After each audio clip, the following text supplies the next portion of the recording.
A local community remembers a fallen soldier killed fighting for our country. The plans to honor him.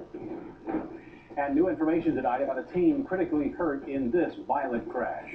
Breaking news alerts, tonight's top stories, and weather before the first commercial. This is Local 12 News at 11. Good evening. An unexpected cash crop is found on a tri-state farm. 24 marijuana plants. The farmer stumbled upon thousands of dollars worth of marijuana plants hidden in his corn rows. And tonight investigators are trying to figure out who trespassed and planted their own crop. Local 12's Tiffany Wilson talked with the farmer tonight about his surprise discovery. Tiffany? The third-generation farmer says he's been growing and harvesting crops his entire life, and marijuana is the one plant he never expected to see in his field. Stuffed into the back seat of the sheriff's cruiser, these 24 marijuana plants nearly escaped notice. I started running some corn, and I got a whiff of a minty smell. That's when Wayne Murphy stopped harvesting and started investigating. It was about a 6-foot-tall marijuana plant. Here you can see it dangling from the officer's hand. It might just look like limp leaves, but on the street, authorities say that one plant is worth about $1,000.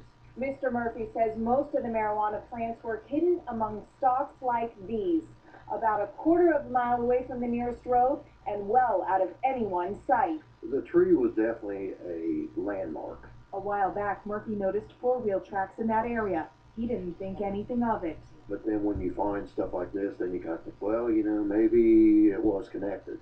Nikki Terry lives with Murphy, and she's worried about someone sneaking around on their property. It's pretty scary to know that somebody's creeping around out there. And they might never have known. This year it is unusual because we're at least 2 to 3 weeks ahead of schedule on harvest because of dry weather. Had he harvested in mid-October, the marijuana might have already been gone. They knew what they were doing.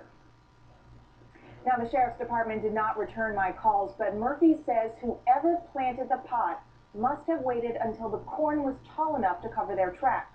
He also suspects that they've done this before. The plants were in potting soil, and the trespassers removed enough corn stalks to create a hole to let in the sunlight. Tammy and Rob, back to you. Tiffany, thanks very much. It's not uncommon for marijuana to be found on farms, of course. Agents with the Drug Enforcement Agency confiscated more than 5,000 marijuana plants from a field in Muskingum County near Zanesville just last week.